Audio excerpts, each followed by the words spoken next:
Assalamualaikum warahmatullahi wabarakatuh. Hadirin sekalian suku yang dimuliakan oleh Allah Subhanahu wa taala.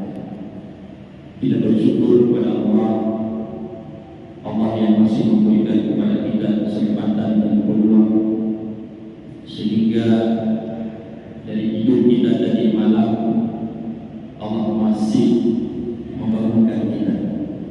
Coba bayangkan sekiranya kita tidak dibangunkan dari oleh Allah, mungkin kita akan tidur sampai hari kiamat nanti. Maka patut kita baca Alhamdulillahilladzi ahyana ba'da ma amatana wa ilaihi nusyur.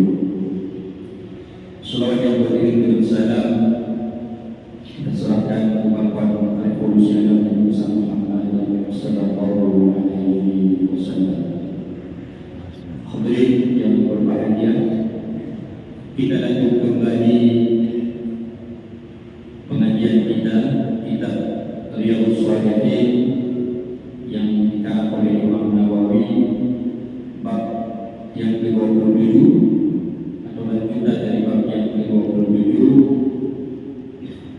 bab ta'dhim hurmatil muslimin wa bayani huquqihim wa syar'i 'alaihim wa rahmatihim, yaitu memuliakan haknya orang Islam, bagaimana kita melakukan hubungan baik dengan Islam, selalu kita kasih sayang dengan orang Islam, berlemah lembut dengan orang Islam. Jadi hadis yang berikutnya, wa an Anas radhiyallahu anhu an Nabi sallallahu alaihi wasallam qala la yu'minu ahadukum hatta yuhibba li akhihi ma yuhibbu li nafsihi, muttafaqun alaih. Jadi bersumber dari Anas radhiyallahu anhu dari Nabi sallallahu alaihi wasallam, dia bersabda, tidak beriman salah seorang di antara kalian. Jadi hadis ini menafikan iman ataupun menafikan kesempurnaan iman. Jadi tidak beriman berarti tidak sempurna iman. Hanya sempurna iman kita ni. Jadi ibarat makna hanya sempurna iman kita ni. Hatta yuhibba li akhihi ma yuhibbu li nafsihi. Sehingga kita suka kepada saudara kita seperti kita suka untuk diri kita. Itu yang kita digalak kemudian tak menggalak ke saudara kita ni, dan sebagai salah satu barometer daripada iman. Itu adalah ukuran dari iman. Kalau misalnya kita tidak suka, berarti saudara kita tak suka itu. Berarti apa yang kita suka, maka begitulah kita jadikan saudara kita juga suka. Berarti itu ada barometer iman. Tapi kalau misalnya yang kita lakukan mengakibatkan saudara kita tak suka, berarti iman itu masih perlu dipertanyakan. Ibaratnya kalau kita dengan saudara kita, kalau kita dengan adik kita, bagaimana kita rasakan, begitulah harus dirasakan oleh saudara kita. Dalam ruang lingkup yang lebih luas lagi, bagaimana kita rasakan, begitu juga seharusnya orang beriman lain merasakan. Kalau misalnya yang dirasakan oleh orang beriman yang lain dalam bentuk penderitaan, kesusahan, mereka saja yang merasakan kesusahan tersebut, sementara kita tidak mau merasakan kesusahan, maka kita belum sempurna iman. Dan hadis ini hadis yang muttafaqun alaih. Hadis yang muttafaqun alaih ini hadis yang disepakati kesahihannya oleh Imam Bukhari dan Imam Muslim. Jadi kalau kita mau melihat lebih detail hadis ini, bisa menuju kembali ke kitab Sahih Bukhari dan kitab Sahih Muslim. Baik, kita lanjut ke hadis berikutnya. Wa'anhu. Jadi Anas qala Rasulullah sallallahu alaihi wasallam, unsur akhaka zaliman aw mazluman. Jadi dari Anas juga bahwa Rasulullah sallallahu alaihi wasallam bersabda, tolonglah saudaramu yang zalim ataupun yang terzalimi. dizalimi. Faqala rajul, jadi ada seorang laki-laki yang bertanya, "Ya Rasulullah, wahai Rasul." Jadi sahabat bertanya, karena sahabat ini mungkin tak paham ya. Al-suruhu idza kana mazluman. Kalau orang yang dizalimi, semua kita tahu untuk kita bantu dia, karena dia dizalimi oleh orang lain, dikhianati oleh orang lain, dicurangi oleh orang lain. Ara'aita in kana zaliman kaifa ansuruhu? Kalau dia yang menzalimi, bagaimana aku menolongnya? Orang zalim, orang yang menzalimi orang lain, bagaimana kita tolong? Karena dia yang menzalimi orang lain, bagaimana kita tolong? Apa kata Rasulullah? Qal tahjusuhu aw tamna'uhu min al-zulmi fa inna dhalika nasuhu. Rawahu al-Bukhari. Kita melarangnya, kita mencegahnya. Misalnya kalau kita lihat ada orang yang mau menzalimi ataupun sedang menskenariokan, sedang merencanakan, sedang buat makar untuk menzalimi orang lain, kita larang, kita cegah dia, kita tahan dia. Inilah bentuk dari kita tolong. Fa inna dzalika nasruhu. Yang demikian itulah juga dikategorikan sebagai bentuk tolong kita kepada orang lain. Jadi ada dua yang perlu kita tolong. Yang pertama orang yang dizalimi, yang kedua orang zalim.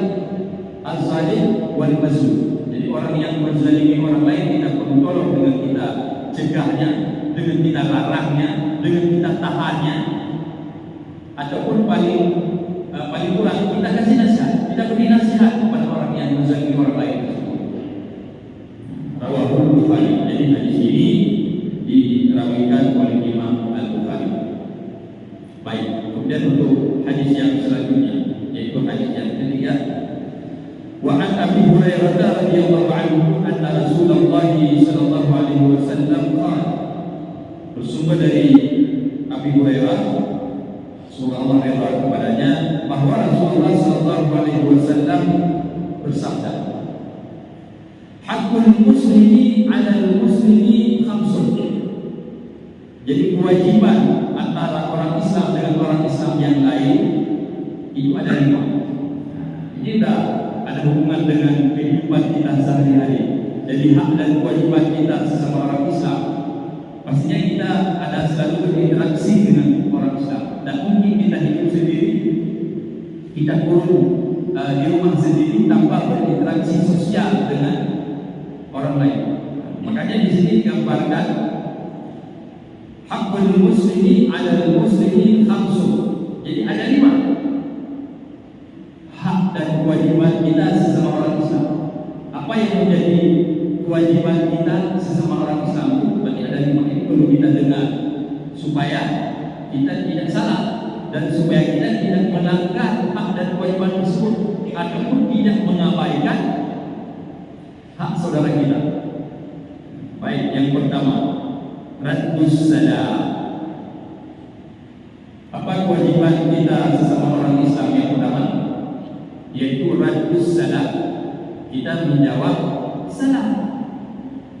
Ketika dia berikan salam ke kita, dia sampaikan salam ke kita, itu wajib. Jadi menjadi kewajiban bagi kita untuk kita jawab. Dan ini kita menunaikan hak yang memberi salam ke kita. Bahkan di dalam hadis yang lain disebutkan, ila laqiya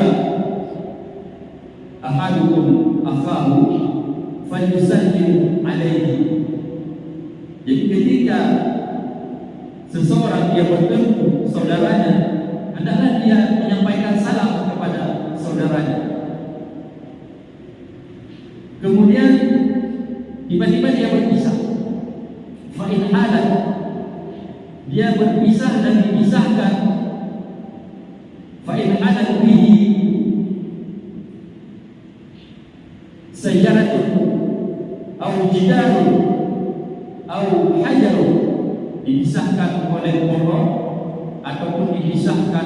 oleh dinding. Nah, misalnya kayak imam kita tadi, tiba-tiba dia masuk ke dalam, kemudian dia keluar lagi, padahal tadi kita bersalah. Begitu dipisahkan, kalau berdasarkan hadis tadi, ketika dipisahkan oleh pohon, dipisahkan oleh dinding, ataupun dipisahkan oleh batu besar, kemudian falaqiyahu, kemudian dia bertemu kembali, falyusallim alaihi aidan, maka hendaklah dia menyampaikan salam kembali. Kalau kita kadang-kadang bertanya, hai, kan barusan tadi udah salam, apa salam lagi? Kok sebentar-bentar kasih salamnya, sebentar-bentar salamnya? Dia mata aja yang mau tadi udah ada. Kita komplain kadang-kadang, padahal seharusnya ya demikian. Dan yang lebih baik itu ketika bertemu itu ada musafahahnya, ada musafahah tangan. Karena di dalam riwayat yang lain disebutkan, ma min muslimani yaltaqiyani wa yatasafahani ghufira lahu qabla an yatafarraqa.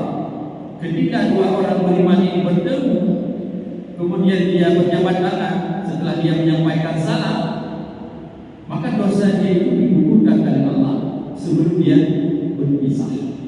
Jadi kalau pertemuan orang beriman ini tidak ada istilahnya rugi, tidak ada istilahnya rugi kalau orang beriman ini bertemu.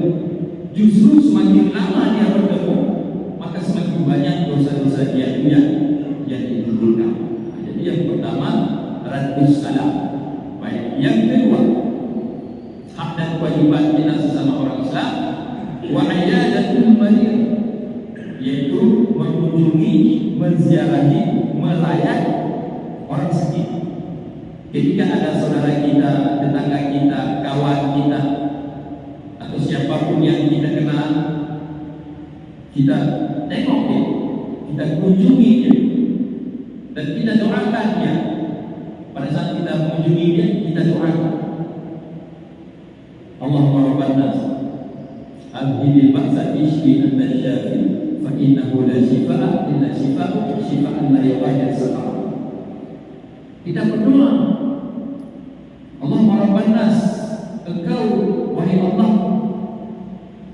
pemilik manusia. Kita ini siapa yang punya? Siapa yang punya kita ini? Allah. Makanya dalam doa tadi, Allahumma rabban nas, pemilik manusia. Allah itu pemilik manusia. Kita ini siapa yang punya? Allah. Adhibil bangsa. Kita berdoa supaya Allah menghilangkan beban, kesusahan, penderitaan, sakit yang sedang diderita oleh saudara kita. Ishfi anta syafi, sembuhkan, engkaulah Maha Penyembuh. Obat itu adalah sarana, tetapi yang menyembuhkan pada hakikatnya adalah Allah. Wa idza maridtu fa huwa yashfi. Ketika aku sakit, maka Allah yang menyembuhkan. Jangan lupa kita berdoa. Misalnya kita minum obat, tetapi jangan lupa pula berdoa. Jangan mentang-mentang kita sudah dikasih resep sama dokter spesialis, kita lupa yang punya dokter spesialis itu adalah Allah. Kita lupa Allah yang menyembuhkan. Jadi jangan lupa kita berdoa. Fa innahu la shifaa illa shifa'u shifaan la yughadiru saqama. Karena memang tidak ada yang mampu, yang sanggup menyembuhkan kecuali Allah. Ada kita mendengar kadang-kadang sudah berobat tak kemana-mana, semua dokter spesialis dia sudah berobat, tapi tidak ada sungguh-sungguh. Akhirnya dia pun bersedekah, dia bersedekah sebanyak-banyaknya dan sedekahnya itu ikhlas. Akhirnya dengan perantara sedekah itu dia sembuh. Siapa yang menyembuhkan? Allah. Baik, kemudian yang ketiga, wa atba'ul janaiz, mengiringi jenazah. Ini hak dan kewajiban. Jadi haknya jenazah, kewajiban orang yang masih hidup itu mengiringi jenazah. Ada sebahagian di kita ini prakteknya banyak yang dilakukan oleh anak-anak muda kita, remaja kita. Kadang tidak dalam kategori mengiringi jenazah, tetapi langsung di pemakaman. Yang seharusnya makna kita ini atba'ul janaiz, mengiringi jenazah, yang kita berbarengan. jenazah di depan, ya kita di belakang. Bukan pula kita di depan, jenazahnya di belakang. Jadi mengiring atbah, pengikut misalnya. Bagaimana makna pengikut yang kita ikuti? Tapi sering terjadi dalam praktek sehari-hari. Kadang-kadang udah langsung di pemakaman, pada saat jenazah dibawa hanya beberapa orang saja yang mengiringi jenazah itu. Yang seharusnya kita mengiringi jenazah. Kemudian yang keempat, ijabah da'wah, memenuhi undangan. Kalau diundang berarti wajib datang, kecuali ada uzur, ada halang. Kalau tidak diundang bagaimana Ustaz? Tunggu dulu. Jangan pula tidak diundang pura-pura diundang.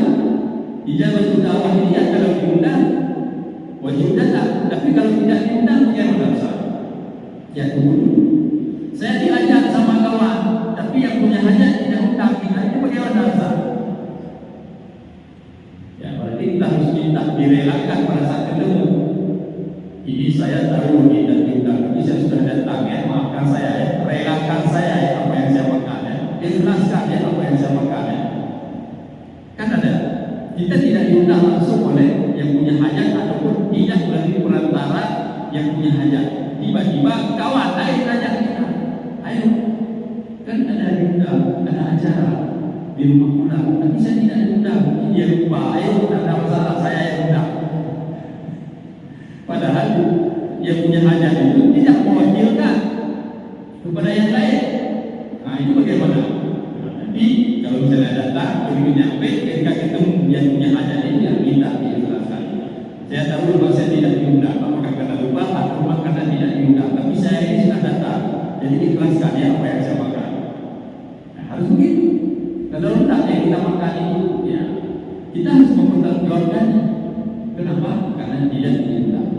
Tapi kalau malam, kalau ada tamu yang tidak diundang, itu lagi. Itu perlu lapor polisi.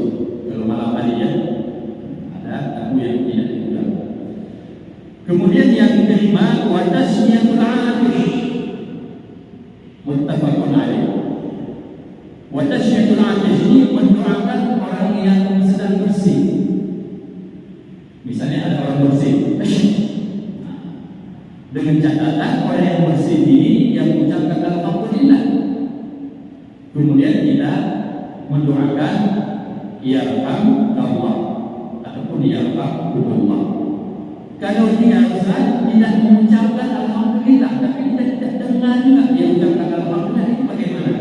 Boleh bukan kita doakan yarhamkallah in kunta hamilan. Semoga Allah merahmati kamu sekiranya engkau ada memuji Allah. Ada syarat. Tapi kalau dia tidak memuji Allah, tidak masuk dalam kategori rahmatillah, dia tidak doakan. Kalau dia membaca alhamdulillah ketika dia bersih, kita baca ya Allah. Tapi kalau dia tidak baca ataupun tidak dengar, kita boleh mengatakan ataupun mendoakan ya Allah in kunta hamilan. Baik, untuk yang terakhir lanjutan dari hadis tadi, tetapi riwayatnya riwayat Muslim. Waktu riwayat di Muslim, hakul Muslimin sittun. Di riwayat yang lain yang dirawikan oleh Imam Muslim, hak dan kewajiban sesama orang Islam ini 6. Yang pertama, idza laqiyahu fasallim alaihi. Ketika bertemu berarti kita menyampaikan salam. Bukan kita nunggu. Kalau tadi kan radu salam. Kalau radu salam itu kan kita nunggu. Nunggu ada orang sampaikan salam baru kita jawab.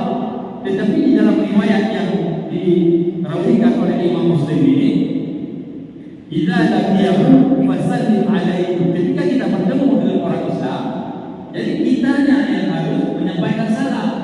Jangan menunggu. Karena ada dalam hadis yang lain, inna awlan nas, bahwa sebaik-baik manusia itu man bada'ahu bisalam, yang lebih dulu memulai salam. Siapa yang lebih dulu memulai, maka itu yang lebih baik. Kemudian wa idza da'aka Itu sama juga dengan yang tadi, ketika dia mengundang maka penuhi undangan. Kemudian yang ketiga, wa idza stansahaka fansah lahu. Yang ketiga, ketika dia minta nasihat. Kalau ada orang minta nasihat, kasihlah nasihat untuk saya. Kayaknya iman saya ini lagi down ini, lagi apa ini, lagi berkurang, lagi turun ini, kasihlah nasihat. Itu menjadi kewajiban bagi kita untuk menasihatinya. Karena adinu nasihat, agama ini tidak boleh terpisahkan, tidak boleh dilepaskan dengan nasihat. Misalnya ada orang katakan ini, lulu saya, ente gue. Misalnya ada orang yang katakan, tidak ada urusannya kamu dengan saya, tidak boleh. Kita umat Islam ini ada aturan mainnya, dan nasihat itu bahagia daripada Islam. Adinu nasihat, agama ini diumpamakan dengan nasihat. Bahkan ketika Nabi diutus, itu yang pertama sekali apa? Kasih nasihat kepada keluarga-keluarga yang dekat. Wa anzir ashiratakal aqrabin. Walakin fa inna dzikra tanfa'ul mu'minin. Ingatkan, beri nasihat, karena nasihat itu pasti akan bermanfaat kepada orang yang beriman. Kalau orang yang tidak beriman, ya mungkin dia tidak akan dapat manfaat. Tapi kalau orang beriman, insya Allah dia akan dapat manfaat. Maka ketika ada orang minta nasihat, maka menjadi kewajiban kita untuk kita nasihati. Ya, kalau memang demikian, kamu tidak usah open dari orang. Kalau misalnya ada orang yang katakan kamu ini, kamu begini, kamu begitu, tidak usah terlalu diopen, tidak usah terlalu dipikirkan. Serahkan saja kepada Allah. Dekatkan diri kamu kepada Allah. Allah Maha segala-galanya. Jangan fokus di masalah, dan fokus kepada Allah. Allah yang Maha besar. Semua masalah itu uji. Kemudian wa idza atasha fa hamidallah fasyammidu. Itu hampir sama juga makna dengan yang di atas tadi. Ketika ada orang yang bersih kemudian dia memuji Allah, di sini disyaratkan wa idza atasha, ketika ada orang yang bersih kemudian dia memuji Allah, fasyammidu, maka kita mendoakan orang tersebut. Kemudian yang terakhir, wa idza marida fa'uhu. Poin kelima, wa idza marida fa'uhu, ketika dia sakit maka tengoklah, kunjunglah. Wa idza mata fa'al bi'ahu, maka ketika dia meninggal maka diiringi jenazahnya. Diiringi jenazahnya termasuk juga dalam kategori sempurnakan semua fardu kifayah untuk orang yang meninggal. Jadi semoga bermanfaat, semoga hak dan kewajiban kita sesama orang Islam ini mampu kita tunaikan, supaya nanti di hari kiamat kita tidak diberikan pertanggungjawaban oleh Allah. Tapi ketika kita sudah menunaikan, maka insya Allah kita sudah terlepas dengan saudara kita. Dan ketika Allah bertanya melalui malaikat nanti muka lagi, siapa saudara kita, maka kita akan mampu menjawab bahwa orang beriman saudara kita. Tetapi kalau misalnya dalam kehidupan berinteraksi sosial kita tidak saling peduli dengan saudara kita, maka ada kemungkinan akan menjadi susah untuk kita jawab nanti di gunung. Semoga bermanfaat. Lebih dan kurang saya mohon maaf. Adalah Allah yang berfirman. Assalamualaikum warahmatullahi wabarakatuh. Waalaikumsalam warahmatullahi wabarakatuh.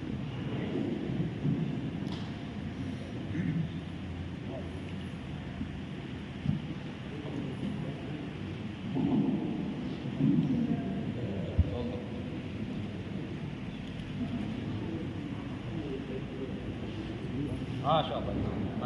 ما كبير.